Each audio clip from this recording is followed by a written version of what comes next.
Bonjour, je suis Marjorie. Bienvenue dans ce tout nouveau podcast consacré à la veille généalogique. C'est parti.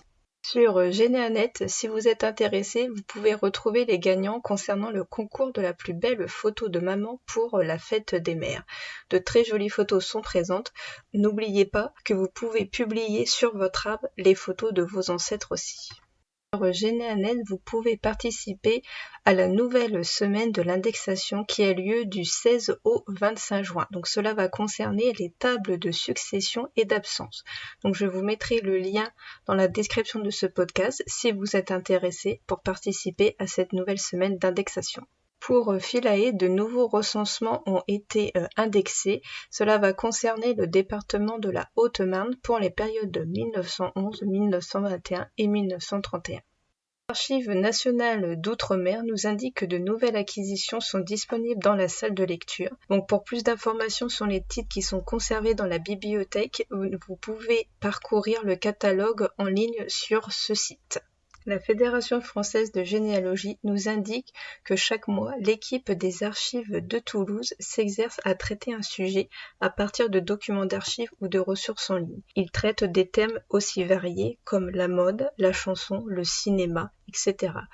Vous pouvez retrouver ces articles sur les archives de Toulouse, onglet archives en ligne, puis les archives d'Arcane et ensuite le menu dans les fonds 2.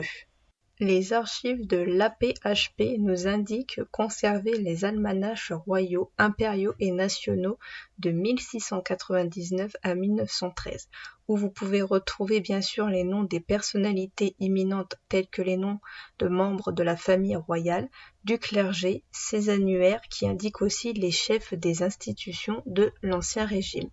Y figurent également les administrateurs de l'Hôtel-Dieu de Paris et de l'Hôpital Généraux, les médecins et chirurgiens des maisons royales, les membres de la Commission royale de médecine et les maîtres chirurgiens et apothicaires de la ville de Paris. Geneafinder nous fait part d'un site nommé whatthather.com. Si vous êtes à la recherche de photos anciennes, donc vous pouvez naviguer sur une carte du monde et accéder à des images qui ont été déposées par la communauté. Par contre, Geneafinder nous précise que pour le moment, la carte n'est pas encore très fournie pour la France. Je vous mettrai le lien du site dans la description de ce podcast. Pierre-Valéry Archassal nous indique que désormais vous pouvez retrouver sur les archives nationales du Luxembourg la mise en ligne du Codex luxembourgeois de Marie-Thérèse. Vous pouvez consulter ces registres via le moteur de recherche Query. Pour accéder à ces registres en images, plusieurs étapes sont nécessaires. Vous pouvez retrouver donc l'article que je vous mettrai dans la description. France Archives nous parle du brigandage sous la Révolution aux archives de la Creuse. Cela concerne pendant l'année 1799, poussés par la disette et la famine, des bandes de malfrats, parmi lesquels se trouvent des déserteurs, se constituent pour piller et attaquer la population, notamment dans la Creuse. Le 1er juin, les fonds publics de la recette de Philotin sont ainsi volés et leur escorte tuée par des brigands. À partir de documents qu'elles concernent, donc les archives de la Creuse vous propose un dossier sur cette affaire qui n'a jamais été élucidée. On continue avec le lancement du 31e concours de la Société française d'histoire des hôpitaux.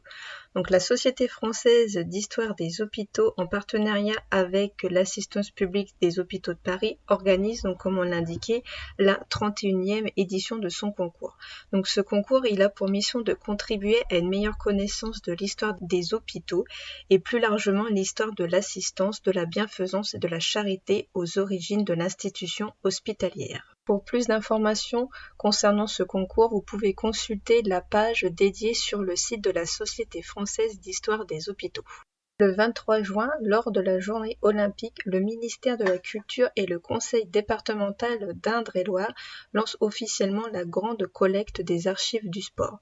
Pour fêter cet événement, donc les archives d'Indre-et-Loire organisent une matinée où plusieurs animations sont proposées. Pour y assister, le public est attendu à 9h30 à l'hôtel du département, place de la préfecture à Tours, salle de Charles de Gaulle. Vous pouvez retrouver toutes ces informations sur le site des archives d'Indre-et-Loire.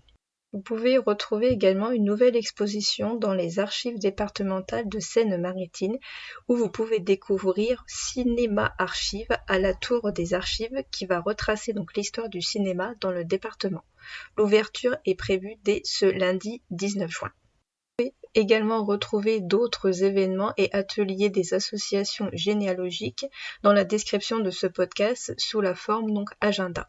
Un nouveau guide vient de paraître aux éditions Archives et Culture nommé Faire son arbre généalogique par Internet par Marie-Odile Merniac et Yann Guilherme. Je vous remercie pour votre écoute. N'hésitez pas à me faire part de vos commentaires sur ma chaîne YouTube et également me faire part des nouveautés généalogiques que vous trouverez également. Et je vous dis à bientôt pour un nouveau podcast généalogique.